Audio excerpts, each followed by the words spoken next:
Добрый день. Добрый день. Я сердечно вітаю Good всіх afternoon. Good afternoon, everybody, and warm welcome to all those who are now joining our discussion online. I know that there are people in Belarus. Good evening to you. It's already 6 p.m. in Belarus. At the beginning, a little bit of an important technical information. My introductory remarks, as you hear, are in Belarusian. Besides Belarusian, our working language during today's discussion is also English. So if you need an interpretation, you can choose the language in the settings at the bottom of your screen. Look at the globe image and listen to the discussion. You can also listen in the discussion in the original language without interpretation. If you have any issues, please let us know. So today's interpreters we would like to express our gratitude to today's interpreters, and also my special thanks to Elizaveta Wunderwald for the technical support of our discussion. During the discussion, we invite you to ask questions through the Q&A function. There is such an opportunity. You can see at the bottom of your page Q&A section. Please write down your questions in Belarusian or in English. We will be happy to answer them. So our discussion is taking place today within the framework of the Forum for Historical Research of Belarus project, which was launched at the beginning of this year. My name is Alesja Belanovich-Petz, and I'm a coordinator of the forum's activities. One of our goals is to create an opportunity for the presentation of current research on the history of Belarus and discussions of current social political issues. Also historical issues. In a situation where critical research and such kind of discussions in Belarus have become almost impossible without for researchers, without facing serious consequences, I think that our discussion is especially important. So our discussion today, in my opinion, is an important example how and to what extent the events of the past can influence or shape our present, and also to some extent influence in which way the developments go. So the topic is today of our discussion today is unlearned lessons, legacy of Soviet dissent and cultural resistance in post-Soviet Belarus. So there are a number of issues we can raise. So we don't know what we know we don't know about dissidents in Soviet Belarus. To what extent the Soviet and post-Soviet experience can be compared? And can we think about some similarity and continuity? Was the Belarusian Revolution of 2020 just a belated echo of 1989? Which new forms of anti-authoritarian and anti-war protest have arisen? So to these and to many other questions, we will try to find answers together with our experts, to whom I extend my very warm welcome. And first, I would like to start from Tatsiana Astrouskaya. It is essentially primarily thanks to her that that we have this topic today. Tatsiana is a researcher at Herder Institute for Historical Research on Eastern Central Europe in Marburg, and author of and we have this discussion in cooperation with this institute. Tatsiana is well known for Belarusian and German researchers, is well known because she defended her thesis and published her monograph on cultural dissidence in Soviet Belarus in 1968-1988. Intelligentsia, Samizdat, and non-conformist discourses. This is the title of her book that was published in Germany. Our second panelist is Tanya Arcimovich, a well-known author and curator of many cultural projects in Belarus, and she created and held a number of exhibitions and run a number of cultural projects. She's also a doctoral student at the University of Gießen. Tanya, thank you very much for honoring our invitation to join the discussion and thereby allowing us to draw attention to recent history of cultural resistance in Belarus. And last but not least, I would like to introduce our moderator, a well-known researcher of non-conformism, Juliane Fürst. She's head of Department Communism and Society at the Leibniz Center for Contemporary History in Potsdam. Her dissertation was dedicated to the Stalin's last generation, use in the Soviet Union between 1949 and 1953.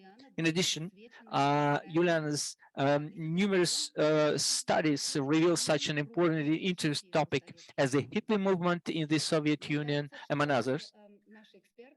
So our experts and our moderator, I hope, will pay specific attention to the dissidents and to cultural resistance from new angles. And I wish all of us an interesting discussion. So, Juliane, the floor is yours. I'm just switching to languages. Yeah, thank you so much for inviting me to do this discussion. And even though I'm not a Belarusian specialist, I'm very much looking forward, first of all, because I think I will learn a lot, but also because the topic is something which has been on my mind, especially in the last 2-3 years, a lot, as we see a situation again where regimes are oppressive and people have to be very inventive of how to dissent. And the small nucleus of political dissent can be augmented by all sorts of interesting strategies. And of course, we have seen that most in the uprisings and in Belarus, but also now we see it in a sort of terrible way repeated in Russia. And just yesterday, one of the people who read a poem at the Mayakovskaya was sent to the Serbsky Institute, which is of course a horrible sort of mirror image of what happened exactly 70 years ago when the poets from the Mayakovskaya were sent to the psychiatry. But without further much ado, I would like to invite our two speakers to comment on these two concepts with which we are dealing today. So Soviet dissent or political dissent and cultural resistance can be two very different concepts. They can be mutually almost exclusive, but they also can work in tandem with each other. And I would be interested in how do you see that relationship rooted in the past in Belarus, and how do you see it now? And of course, a new term that has recently arisen, but the problem, of course, is not new, is the term decolonization, or the thinking about the colonial of help in defining Belarusian dissent, both then in the Soviet Union and now. Tatsiana, if you want to have a first go, especially since I think you, from your historical work, you have already worked with that a lot. Yes, thank you very much, Juliane. Велике дякую господарству за запрошення, за Many thanks for the invitation. Привітання і дякую, що ви з нами. I would tell a few words in Belarusian. Thank you, Alesja, also for organizing this discussion. Yeah, it's a highly relevant issue. Of course, the resistance to war and authoritarian regimes continues. It is not a matter of the past. Like many others, perhaps I cannot stop comparing and thinking of the relevance of the experience of Soviet dissent. Why was it successful, and why, for example, civic movement in Belarus faces so many challenges? On the other hand, there is always a risk of constructing some kind of teleology. For instance, again, in the Belarusian case, a number of political prisoners in the late Soviet period was quite low. And in this very moment, it is 1,449. Is it a kind of catch-up descent? Or is the Belarusian Revolution, was the Belarusian Revolution of 2020 just an echo of 1989, as Nelly Beckos recently asked in one of your articles? But to be sure, there is a big need of such discussion, why the issue of dissent remains in the focus of scholarly interest. Somehow the knowledge of it is not really demanded in the society at large, despite the fact that oppression and resistance continues. And not only continues, but grows every day. And while conceiving this discussion, we actually didn't want to limit us only by the Belarusian experience. So I do hope we will be able to ask some more universal questions and to give also not only specific what concerns the Belarusian case, but more general answers. But back to your question, in short, in my view, cultural is political. If we focus on the primacy of the political as an open revolt, as demands a change of power, if we are to insist on the opposition of cultural and political, we are risking overlooking many forms of discontent, of protest, which are not less relevant, which perhaps require not less courage and creativity, and which were not less and perhaps even more efficient. Moreover, I think cultural protest prevailed in the Soviet Union, but it was always in the shadow of political. Of course, here is the legacy of Cold War. Here, of course, the political protest. This was what was expected and desired also from the side of the West. And let me now come to this point from the other side, from the side of my study, to maybe to illustrate it with some examples from my study, from the experience from the history of Belarus, of the Belarusian Soviet Republic in the period of late socialism. So when I started to study semester journals and single titles, I realized that they embrace really vast number of topics, from ecological issues to the anti-Semitism in the Soviet Union, from the destruction of historical heritage under the guise of the anti-religious campaign under Khrushchev, to the alcohol addictions in the society, in the Soviet society, as this really large problem. But the closer look shows that there was always one topic which was overreaching, that penetrated almost all publications, and it was the topic, it was a concern with the state of the Belarusian language and the Belarusian culture, and ultimately the question of Belarusian autonomy, which was believed was of course not sufficient in the Soviet Union. But quite surprisingly, when I looked at the names of the Samizdat publishers, then the names of these intellectuals, these were the names of the intellectuals who were, for the most part, built into the system of state cultural productions and functioned with it, even sometimes quite successfully. For example, Vasil Bykov, one of the most decorated Soviet Belarusian writers, was very well known as a war novelist. Simultaneously, his speech at the 5th Congress of the Belarusian Writers' Union in 1966, with which he demanded to leave Belarus and also literature in general alone, to give the literature autonomy, and the writer as well, was widely circulated in Samizdat. Other example, Alexei Kauka, a trained linguist who made a successful academic career in Moscow. In the late 1970s, he worked in the Soviet diplomatic mission in Warsaw, and there he wrote and was able to smuggle to the West a letter to the Russian friend, an essay contesting the infamous formula of the margin of the languages and the need for further internationalization in the Soviet Union. So, but also in the official publications, which are, I studied mostly literary works, but also journal publications and articles. And of course, there was this constant struggle with the censorship, and there was this ongoing negotiation process regarding the boundaries of what was actually allowed and how these boundaries can be moved. And also there, you can see that these national concerns reappear in the text, which were published officially. So probably most telling example is the historical fiction of Vladimir Karatkevich.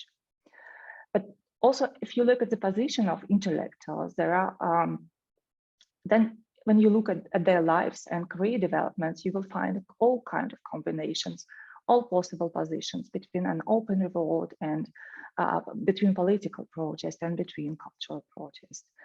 Nicolia Malone, a Samizdat publisher who wrote a historical study and historical essay on the history of Grand Duchy of Lithuania, which literally he undermined the Soviet conception of history. He simultaneously published officially a study on Vladimir Lenin entitled "In India to Belarusians." But there were, of course, other examples, the people who really exercised dissent openly, like Larissa English, who didn't recognize Soviet citizenship at all.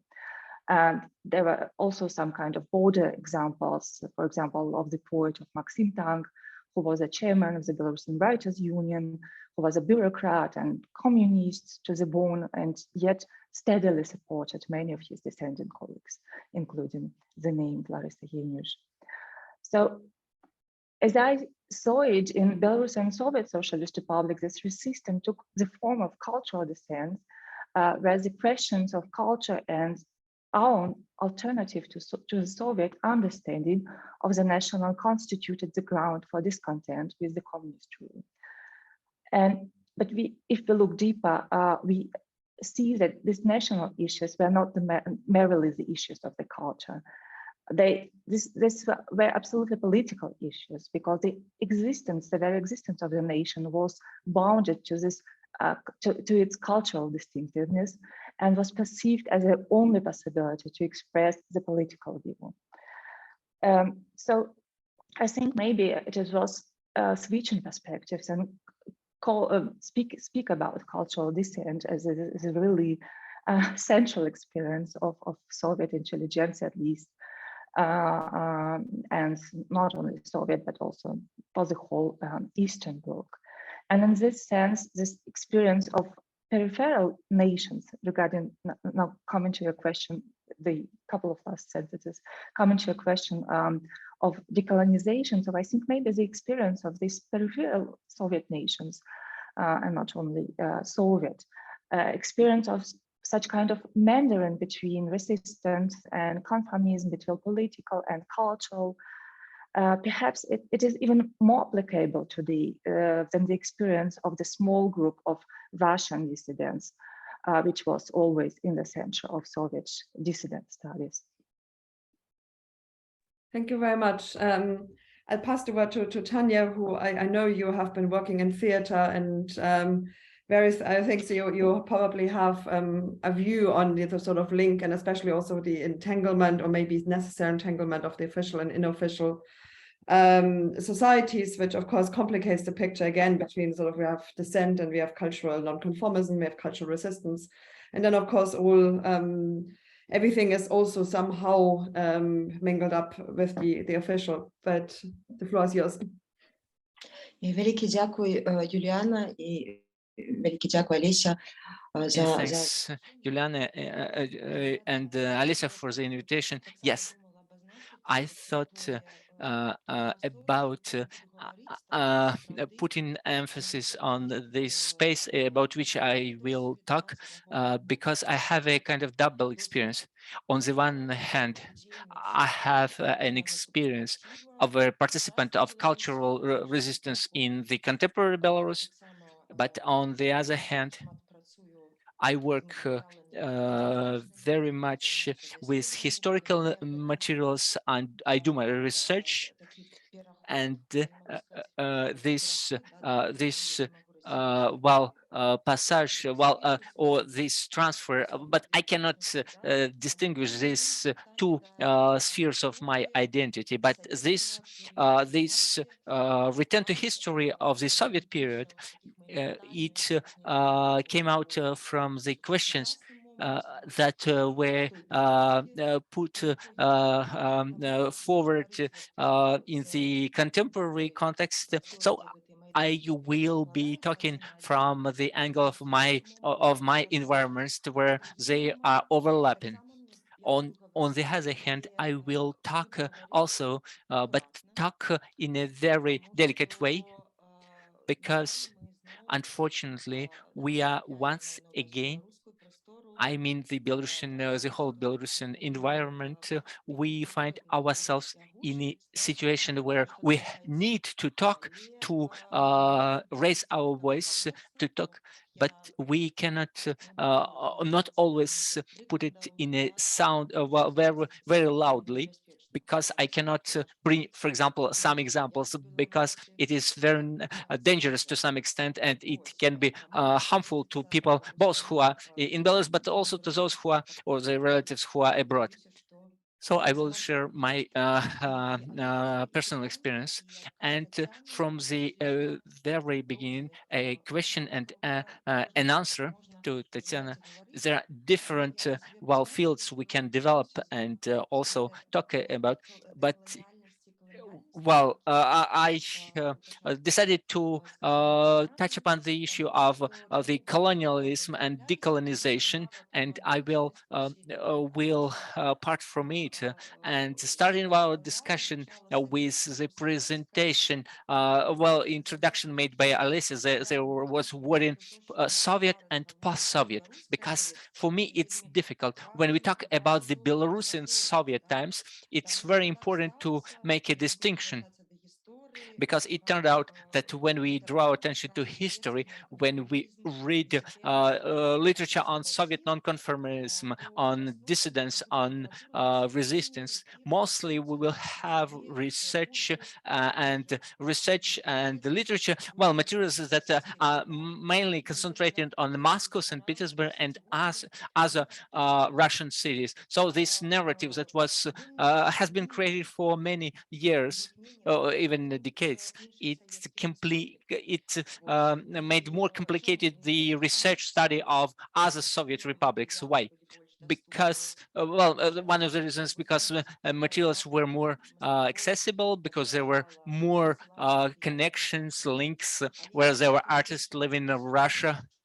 Also maybe because of the fact that there was a very strict kind of pattern of how to talk about the dissidents, and there was a kind of cultural narrative. For example, when we look at the cultural field, to arts, there are prominent figures as Ilya Kabakov, and looking for examples of non-conformism and of cultural resistance in other Soviet republics. Researchers should look for something similar, and it turns out that there were no anything similar to that. But at the same time, but it was not so aggressive anti-Soviet as Kabakov was presented as that. It was not so aggressively, overtly anti-Soviet. Representatives of Moscow conceptualism or other groups. So it didn't mean that there were no resistance. And so it depends upon the perspective optics so we have at the each particular place. And it seems to me that this colonialism should start from a focus, what we would be talking about, whose experience we would be examining. And next level of decolonization is, of course, as a kind of liberation of minds, of knowledge,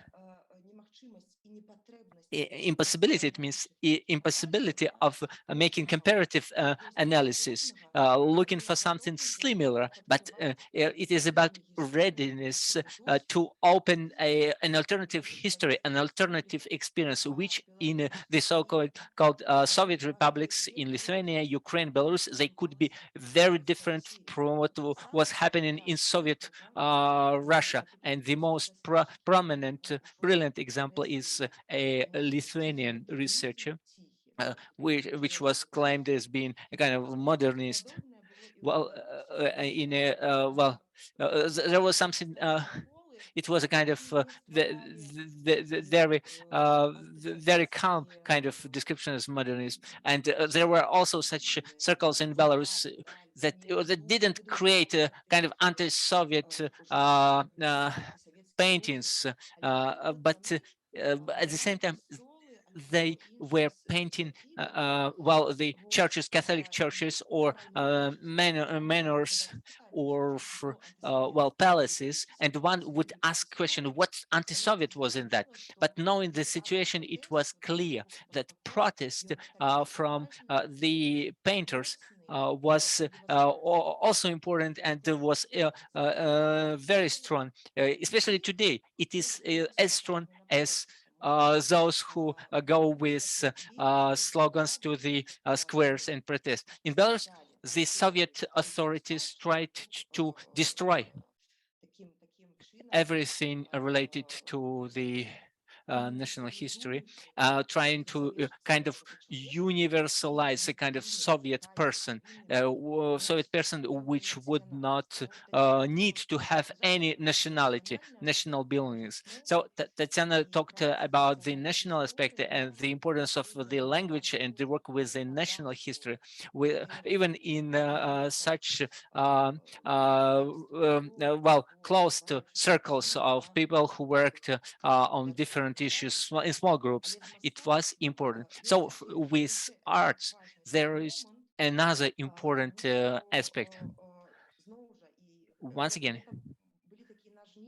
it was a kind of scissors that in which many Belarusian Soviet artists, painters find themselves, that didn't work with a kind of national problematics issues, which were supported by the political dissidents.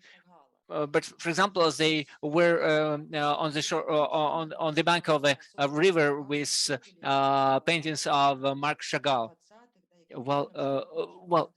What anti-Soviet might be in this, how it works for an idea of Belarus, but this fact excluded such painters from a list of kind of Belarusian dissidents, non-conformists. Even if this calm or very shy protest was underpinned by a strong political gesture. Even during the perestroika, even during Perestroika, the name of Mark Chagall was forbidden, and those activists that managed to open a museum, Mark Chagall's museum, it was an achievement. It was not only about a person, but it was not only about fighting with anti-Semitism, but this is also a claim of artistic liberty, artistic freedom, under which in Belarus there was a strong political potential. When, if we understand politics as not as in strictest categories linked to political actions, but if we understand politics as a civic action. And here I will stop, but there are many other issues to touch upon. Дякую. I'm not going to insert a question I hadn't before, but it came to me while I was listening to both of you. And of course, one of them is an obvious one and has been raised many times, but I would like to know your opinion. Now the face of Belarusian resistance is extremely female, and it's probably no coincidence that I have two female interlocutors here. I assume that this wasn't so much the case in the Soviet Union, and from the stories you just told right now, it didn't seem to be the case. What does this mean? Is this just a necessity, a practicality which came out of the fact that the men were arrested, or is there something more going on, that there was a fundamental change in Lithuanian society that has now created a very different form of resistance, and especially by the main carriers of resistance seem to be different people? And the second question, not linked, but both of you also spoke about national particularities, and we know from the protest 2 years ago that folklore elements played a huge role. The sort of old Lithuanian flag, but also just the sort of art of embroidery, etc. And is this the most promising answer to resistance? Is it coalescing around the national idea, or is there something else which could be set as the center of Belarusian resistance now, but also maybe in the past? Tanya, may I ask this question to you first?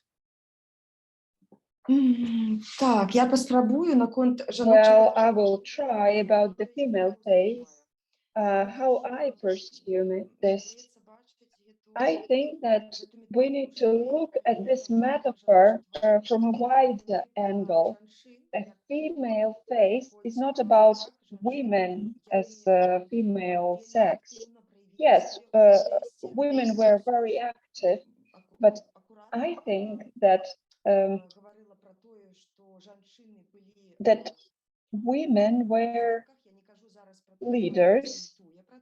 I don't mean those who represent the protest, because even if we recollect about the marches, there were pensioners, there were female marches, general marches.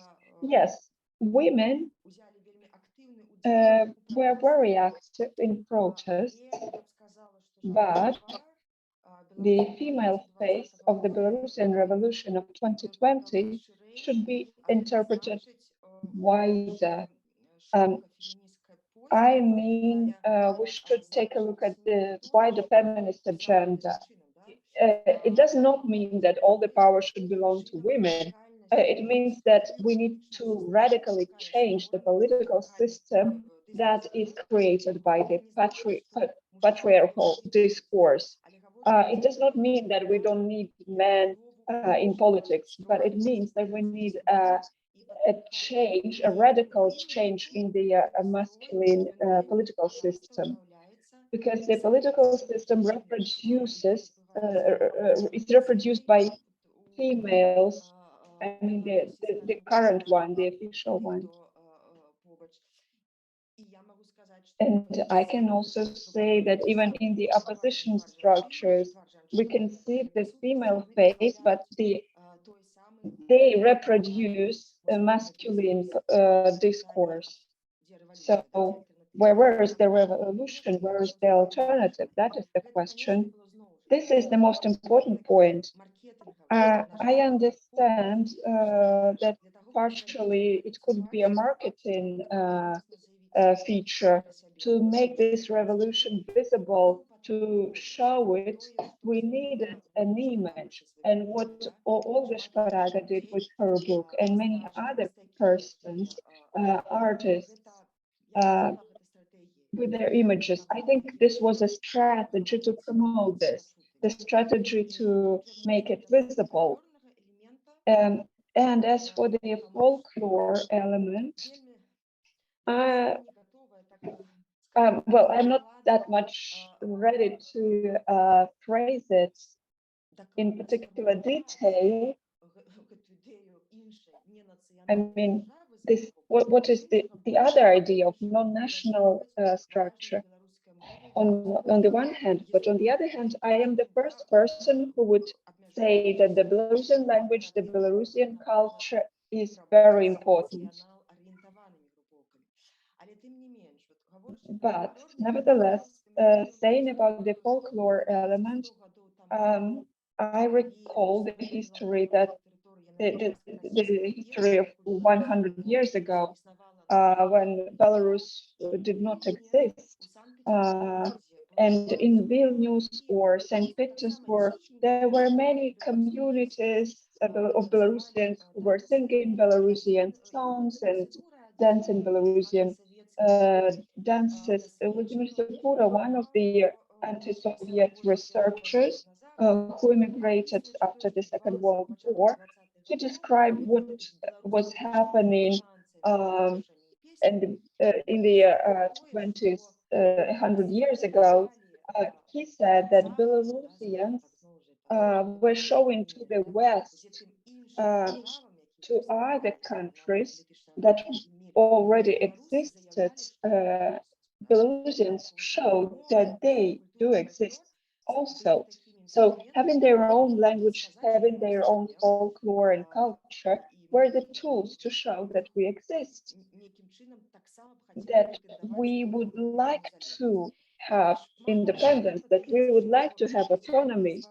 And I think that in this return to the white, red, white flag and the rising interest to the Belarusian language and culture, on the one hand, they are connected. They are the tool to articulate ourselves in the international arena. Unfortunately, up to now, we have to prove that we are others, we are different, and we have the right to the autonomy and to independence. And on the other hand, this is also sort of a breach. Tradition is a breach between the present and the past. Those symbols, they remain the important tool to show that you are not starting from the scratch. You belong to a certain culture, a very rich and interesting culture. Thank you so much. Just going back to the original channel. I think given that I jumped that question on you, you had a very articulate answer. Tatsiana, I'm passing this question to you, but with an added sort of note, since you have worked on Odkasniki, on refuseniks. And of course, in many ways, that is one of the other big historical protest resistance movements that existed in Soviet Belarus. And I guess the question still sort of is the same. Is the national idea, may it be a Jewish national idea or a Belarusian national idea, is that the most potent weapon historically and now, or are there other forces that rally people together, possibly across ethnic and national borders? Yeah, thank you very much. Maybe also, I mean, shall I start Дякую with велике за питання. Я мушу почати з міграції. Чи можна? Пару коментарів. Я написала мою книжку про культурный супротив, я заўважыла, что гэта в асноўным былі гісторыі пра мужчынаў. Гэта в асноўным былі асноўныя дысідэнты таксама. І яны, гэтыя мужчыны, самі пра сябе казалі, калі мы глядзім на мастакоў з 70-х, калі мы паглядзім на перыяд 70-х годаў, гэта былі такія нефармальныя кола на паддашку мастацкага. Паглядзім таксама на мастачку Валентины Святаховскай, пра якую казала Таня. Вы чытаеце пра гэта, вы в асноўным знойдзеце пра мужчынаў, але таксама ёсць і жанчыны. А мяне таксама ўсё я сутыкаўся з праблемамі, як мы будзем казаць пра гэтую гісторыю, як мы будзем in here, but to a kind of not to take an agency from both sides, but presenting this really varied perspective. And for example, recently Josephine von Zitzewitz wrote her book on again Soviet samizdat, and she wrote about the role of typists in samizdat production. But I still think we are still in a process of finding the way, and I think this private kind of maybe private part of life, which was actually also part of public, is also very important. We don't have to put it somehow away and say that private was not important. Through this kind of privateness, we can get access also to presenting women's experience more publicly. And the same also in the Refuseniks movement. I think it was also for the most part told as a men's story, which is also more. Yeah, I even have a thesis or hypothesis that it was a kind of immigration triggered a kind of return to more traditional family relations, despite the experience of Soviet emancipation, which was, of course, very much ambiguous. Concerning this folkloric elements, as you called them, yeah, I think it can be both. It can be exclusive and it can be inclusive. In the case of the revolution of 2020, I think it was very much inclusive, and it included different. So these elements were really, they were not dominated, but they were really somehow beyond it. So they were not closely connected to the national identity as such, as they were rather produced to evoke emotion, work as mobilization instruments. Look at also at Ukrainian vyshyvanka, which is also like very important element, but it's not that, you know, about specifically exclusive Ukrainian identity as well. And this, as Tanya already said, I also find this kind of attempt to rely on these folkloric elements everywhere in the history, starting from the very early 20th century, when circles of intelligentsia appeared. They get together and try to play, for example, traditional plays or something. They're wearing these costumes, folk costumes. Also in the 60s, 70s, 80s, this attempts to withstand the Soviet, so the Soviets try to, you know, to re-educate, modernize Belarusians, to divide them from their village experience, and the natural form of protest was get back to this experience.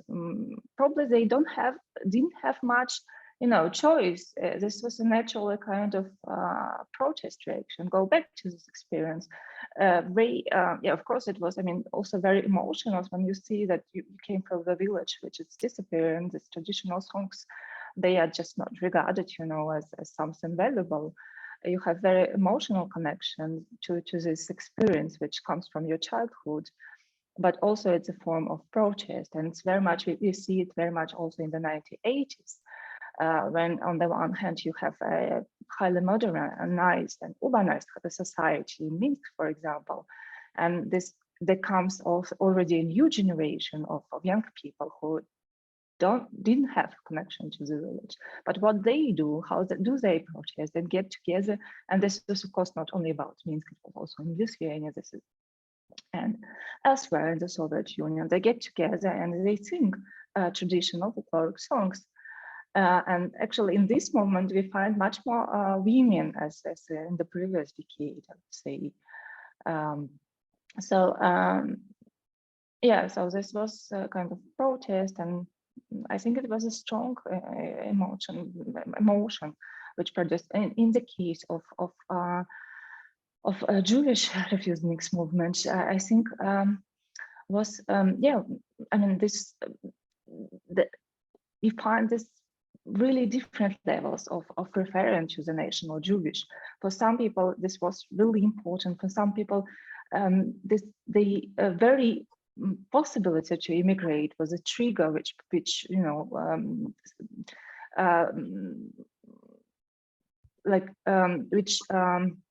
makes them to think about their Jewishness. But of course, it was also an important element of withstanding to the Soviet. Thank you for these interesting answers. I will ask you one more question, but I want to open up the floor as well and encourage the audience to write questions into the question answer or into the chat. I will try to keep an eye on both of them. The last question I have is a selfish question, because I'm running a project right now on perestroika, but it strikes me that if you're thinking of sort of dissent in the Soviet times and dissent now, that of course perestroika is the one point where the sort of the hinge is. It's the end point of the Soviet dissent, when dissent suddenly became mainstream. But it's also, of course, the point of where the regime that is now in power was in a certain way formed, possibly by failure, possibly because that was inherent in the process. So I would like to invite you a bit to reflect on these years. How do you see them personally? How do you think, what did they mean for Belarus, and especially for that sort of potential of resistance and resilience? Tatsiana, do you want to go first? And please do feel free to write questions into the chat or the question answer section. Yes, Tatsiana. So was perestroika kind of end of dissent? Was it only at the beginning? I think it was, or was it a success, or was it a failure of those who protested against the Soviet rule? I think it was both, as a kind of at the very moment of perestroika. I think that it was a great success. It was a great, for the Belarusian society, certainly the political mobilization was unprecedented.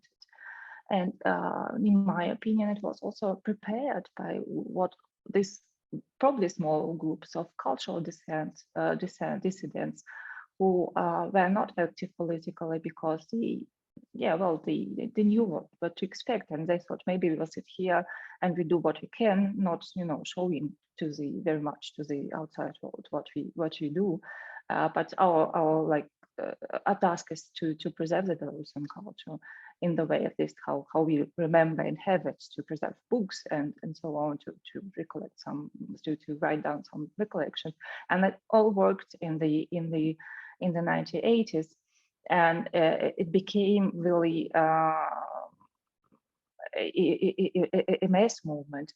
But on the other hand, it was, of course, to some extent failure, because it was to some extent exclusive. And I think many of these people, they were so excited by these possibilities which opened, they didn't really thought much about the future, about, okay, we reached this point, we achieved the independence, what we do next.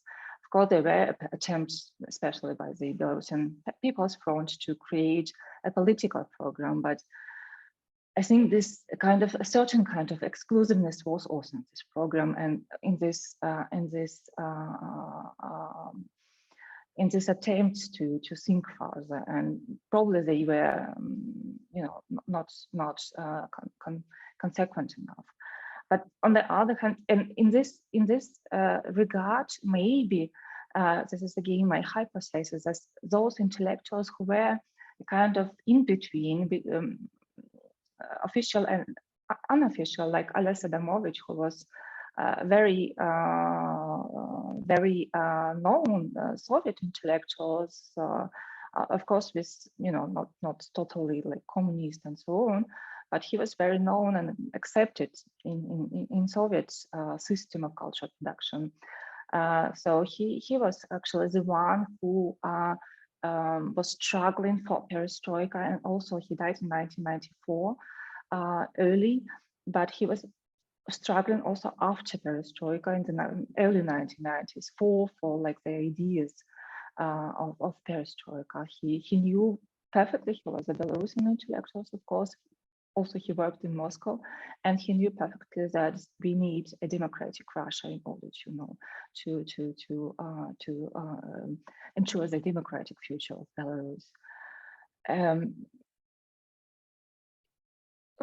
Okay, I think I wanted to say something. That's fine. But I lost my thought. No, there were plenty of thoughts. Tanya, if I may pass that question to you, whatever comes into your mind, since I know that you're not a historian, but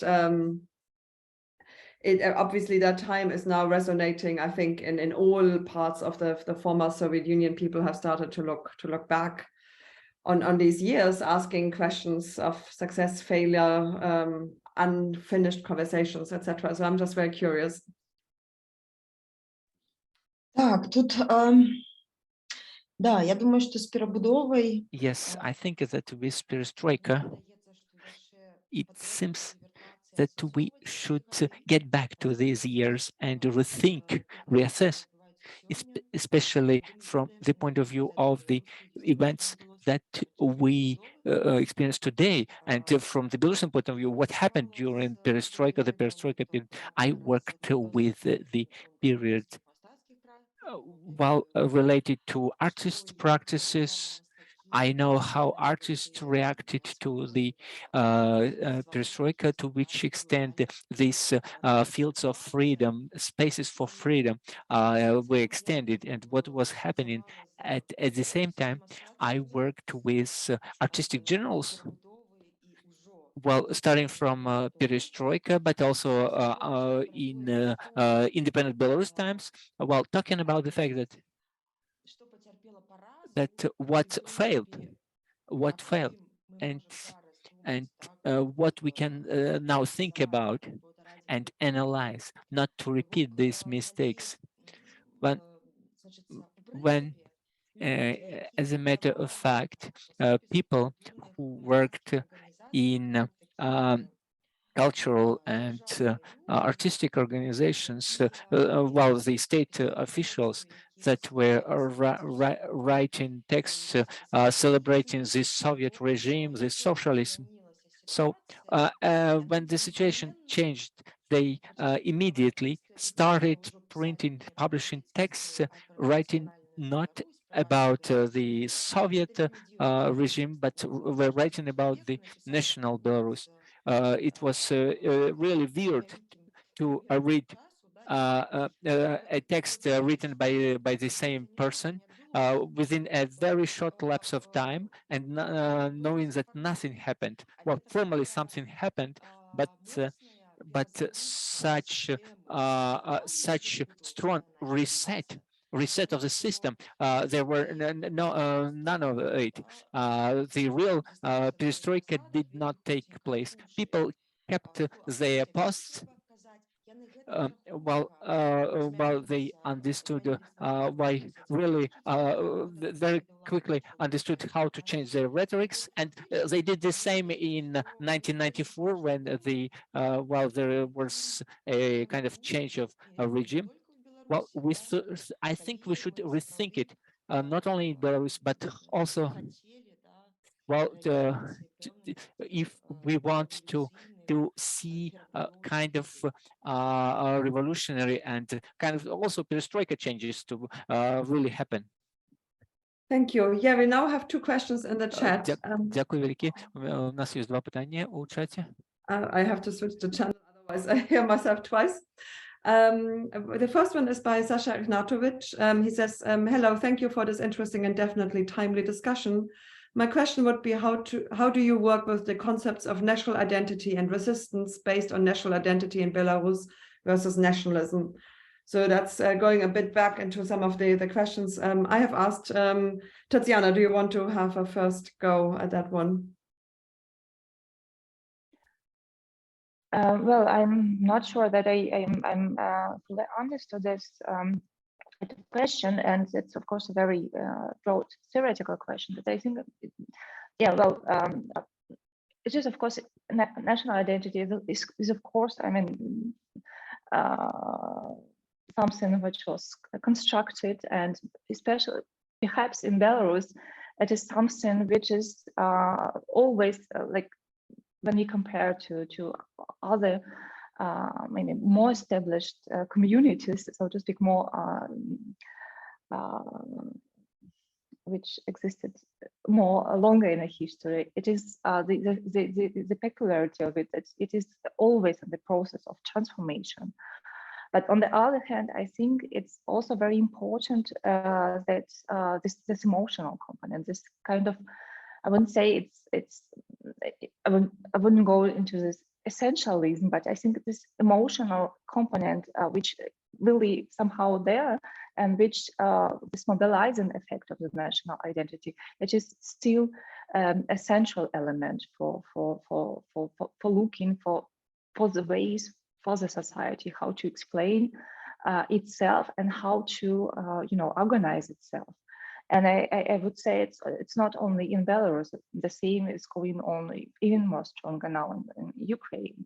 The kind of attempt to return to this quite traditional understanding of the national identity, maybe because we don't have other means of consolidating the society, maybe because this civic kind of ideas are not so well implemented. Tanya, do you want to answer that as well? Так, тому що акурат Yes. These are questions upon which I work very closely within my thesis. Because my thesis is on the avant-garde in the Belarusian culture, and which is associated with transnational, transcultural appeal, including Lithuania, Ukraine, and so on. So in the years 1920s, while the avant-garde was linked with the national, were also the issues even in Russia, the Russia of Vyshyvanka and so on. There was a kind of transnational view. It's very important to reassess it. Well, but in the question itself, there is an answer, because nationalism is a political program. Well, more exactly, political programs, because there might be very right-wing programs or left-wing programs. And in the Soviet Belarus in the 1920s, one can see the developments of different left-wing nationalism, a kind of hybrid of communism and nationalism. And national identity here relates mostly to the issue of identity.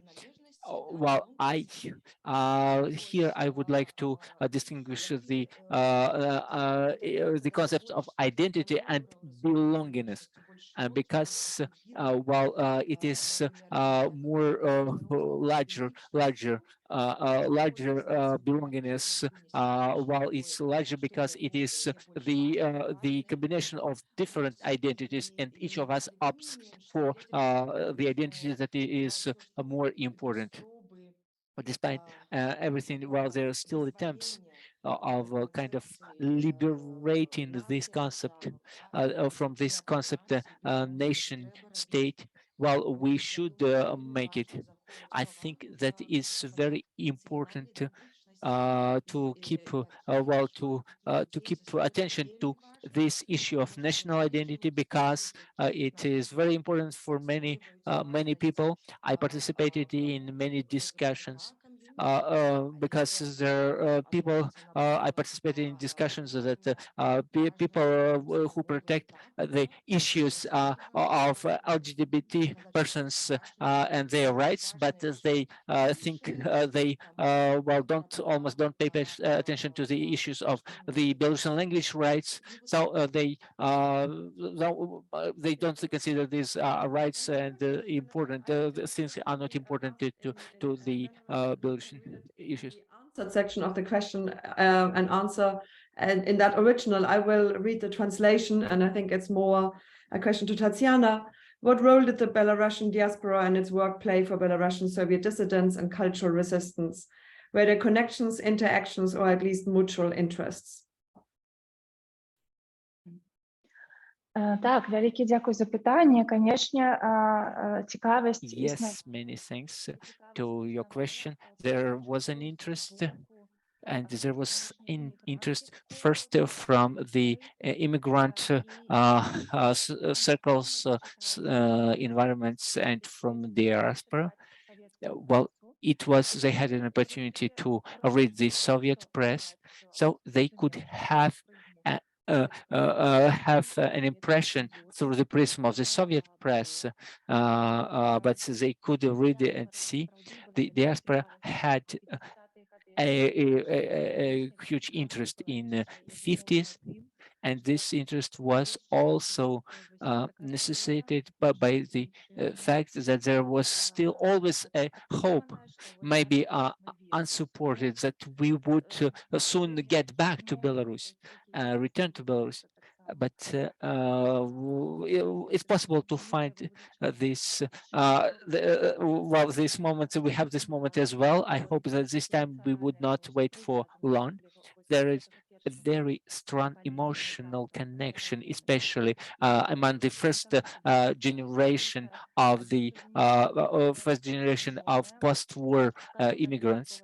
But it was a bit deformed perspective.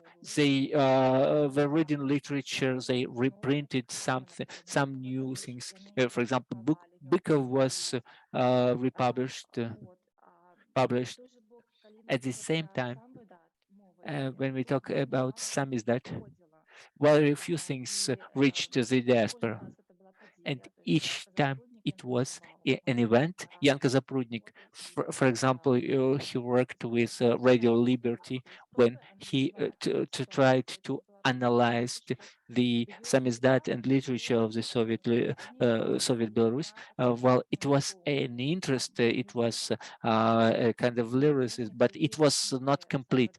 And when Belarusian samizdat from 70s, late 70s, could be passed to Poland, as I mentioned. It was a huge event for the Belarusian diaspora, that at least something vivid, lively was there beyond, across the border. At the same time, from the Belarusian intelligentsia, the interest was not so large, at least open interest. Of course, there were articles denouncing something. Well, for example, the Radio Liberty, when there was a material, an article, or somebody, somebody read was a poetry that was on in Radio Liberty, so there was a reaction. Well, what was happening in the closed circles, it's difficult to tell. Well, the specifics of the Belarusian Soviet societies is that the connections were limited, because to some extent the samizdat, the Belarusian samizdat, was limited, has limited impact, and it almost never reached the diaspora, unlike Ukraine, when well, also the Belarusian diaspora was smaller and maybe even less consolidated. Thank you. I have another question. Again, the original Belarusian is in the open section of the question answer section, and I will read the English question. Thank you for an interesting discussion. When it comes to the dissident activities of the Soviet era, the experience of which republics of the USSR seems to you to be undervalued and insufficiently examined from the Belarusian point of view. In other words, whose dissident history do we need to know about in order to better understand Belarusian's history? Tanya, I don't know if you have views on that, but... Так, я могу сказать, тому што, ў прынцыпе, мы не ведаем амаль, што ні пра якія іншыя савецкія рэспублікі. Тут можна лёгка адказваць, што было б цікава даведацца пра што адбывалася ў Грузіі, Арменіі. Я думаю, што гэта таксама такі яшчэ не адкрыты, хоць я ўпэўнена, што ў саміх краінах ідуць дыскусіі, працэсы ідуць, але гэта ўсё не выходзіць за межы, пакуль не становіцца часткай такога агульных ведаў. З свайго досведу даследчыцкага я магу сказаць, што мне вельмі рэзануе акурат досвед Літвы у шмат якіх сферах, таму што я звярталася да яго падчас, калі пісала сваю першую кніжку про экспериментальны тэатр перыяд адлігі у савецкай Беларусі, і вось тады для сябе дзіўным чынам заўважыла, тому што я глядзела на досвід акураты Украіны, да, там, і раптам я бачу, што ў нас так шмат агульнага, вот такіх, менавіта агульнага маю на ўвазе гэтых адпраўных кропак, да, адкуль гэтыя такія адрозненні і сыходзяць. Вот, і з Літвой у нас шмат чаго агульнага, і зноў жа вот падчас ужо маёй дысертацыі, вот, і развагаў, і магчыма гэта і такі натуральны, да, вот, таму што гэта две такія... Maybe it's quite natural. It's quite natural because these countries that became independent never been empires, while Lithuania and Belarus, maybe we should look an answer in this case. Дякую велике. Yes, thank you very much for this question. Yeah, I also can only join everything. They have to study everything. They have to learn more about the experience of our neighbors, because, yeah, on the one hand, we have to learn more about our own past, but also, I mean, the Georgian and Ukrainian, as a, I mean, I studied mostly literary intelligence and writers in Soviet Belarus, and of course, in this regard, so Tanya talked more about artists. In terms of literature, of course, Ukrainian experience is also very, very much interesting, and kind of provides a very fruitful field for comparison.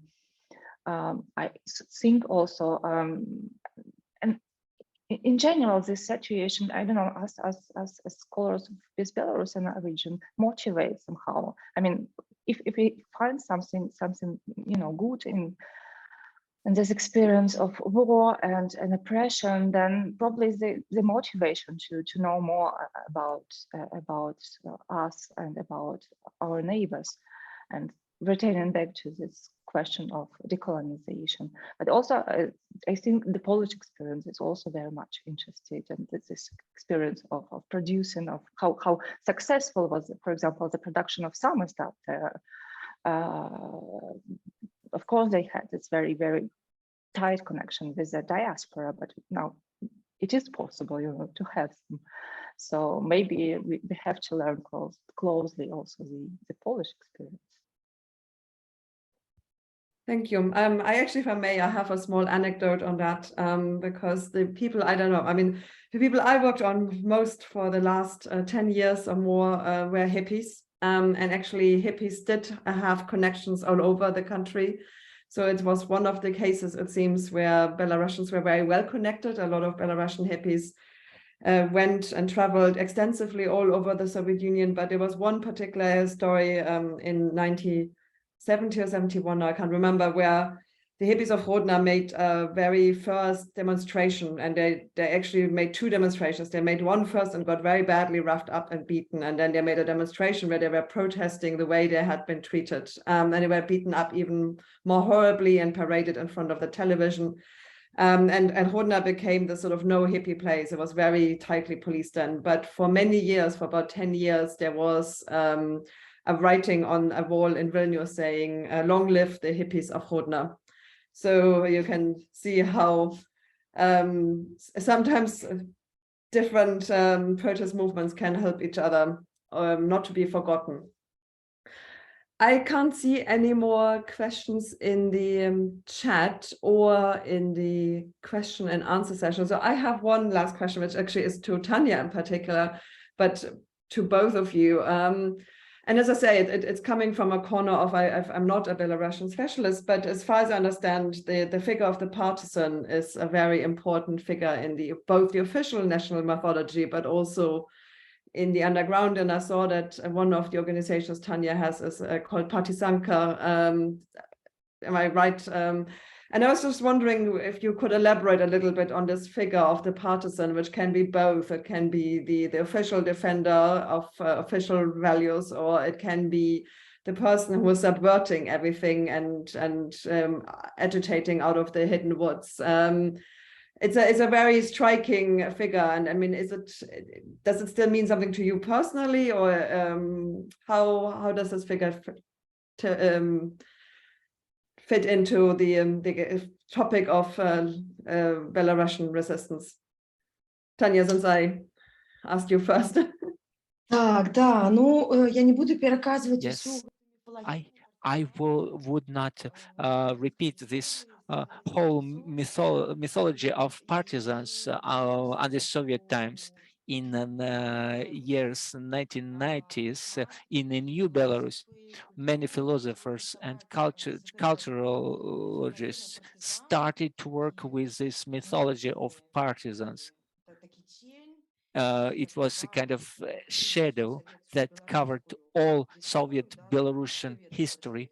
What was known about Belarus, Soviet Belarus, it was a kind of country land of partisans. In the new Belarus, well, thanks to Valentina Kudovich, thanks to Andrei Kudinenko, film director, philosopher Akudovich, thanks to other artists, well, they try to use it to deconstruct, to for example, Maxim Mazhbanko would have said that they try to play in kind of postmodernist games, but in that situation, and now it became also a kind of strategy.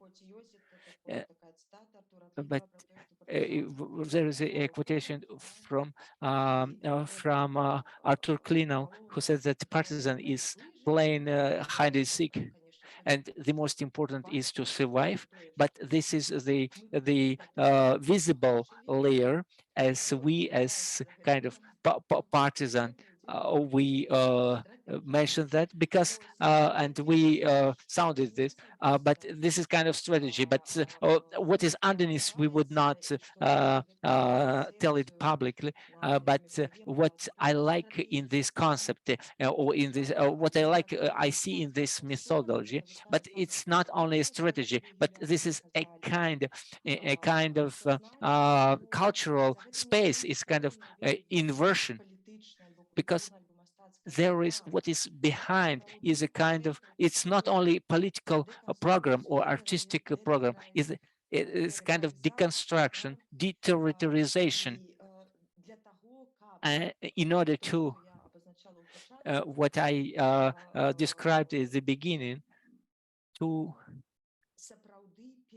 really reconstruct, change, readjust, reshape, reform the regime to a new one.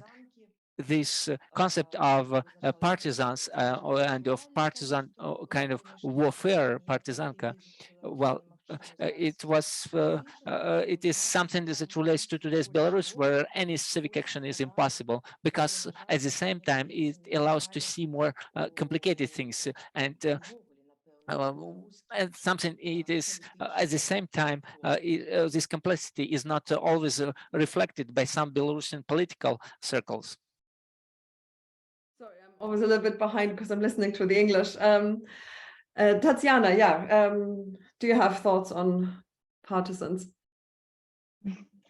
Yeah, thank you, Tanya. That was a great interpretation. I also only wanted to add that it also great in this sense, this metaphor, this concept, because it allows also to include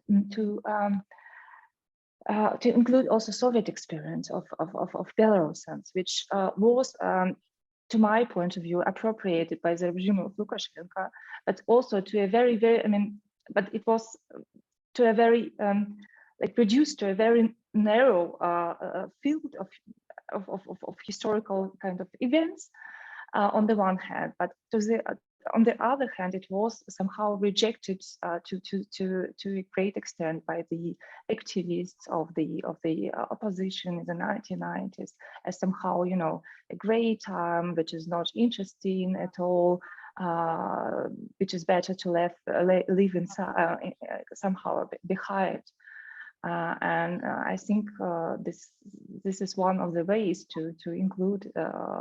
So it is necessary to include it, because I think it's crucial to this crucial and essential for our understanding what is happening in post-Soviet Belarus, for understanding of the what regime of Lukashenko does, but also how non-conformism and conformism also evolves in post-Soviet Belarus. Thank you. Thank you both to very interesting answers. I don't have any more questions, it seems, but I was wondering if maybe you have questions to each other, because quite often one is on a panel and actually doesn't have a chance to ask the other person. So I wanted to take that moment to see if you have a question to each other.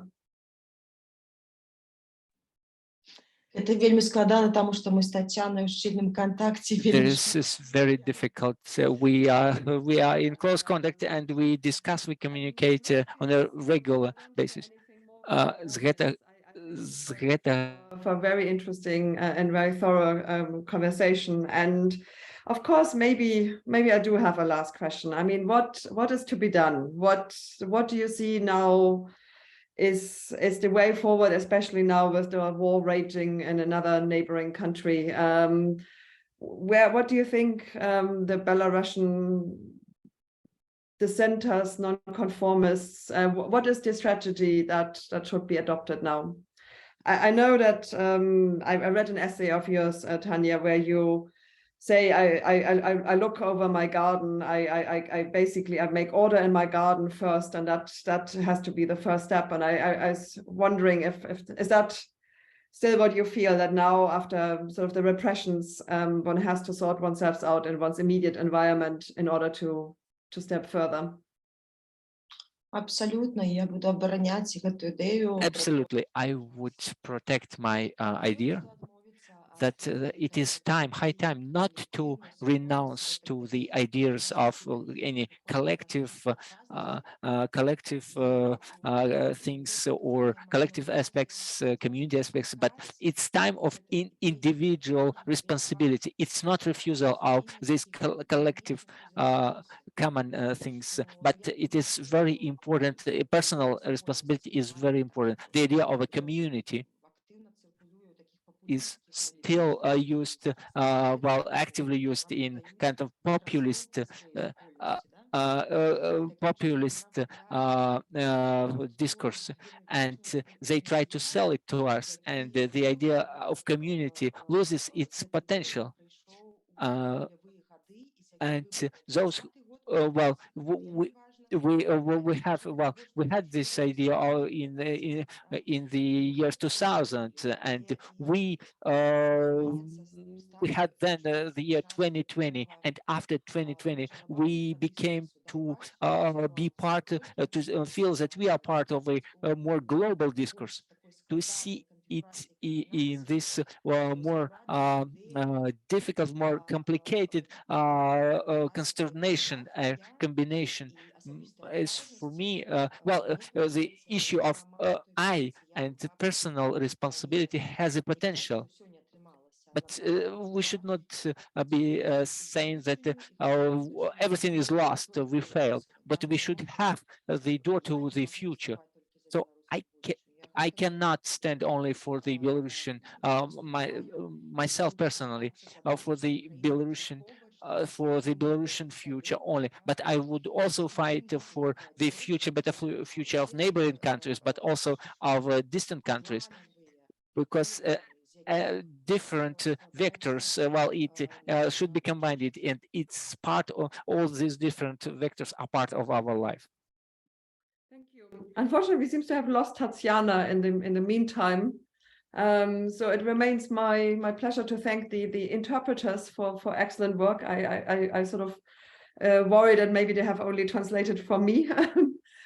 But and obviously thank both of our speakers, Tatsiana in absentia and Tanya, for their thoughtful answers and taking the time to think and speak about dissenting. And for Alesja to organize everything. And I wish you all a very good evening, and hopefully see each other again at another discussion, which of course the great curse of Zoom is also a great blessing, isn't it, with many things. It makes us distance, but it also brings us together. Thank you. Дякую. Дякую. And thank you.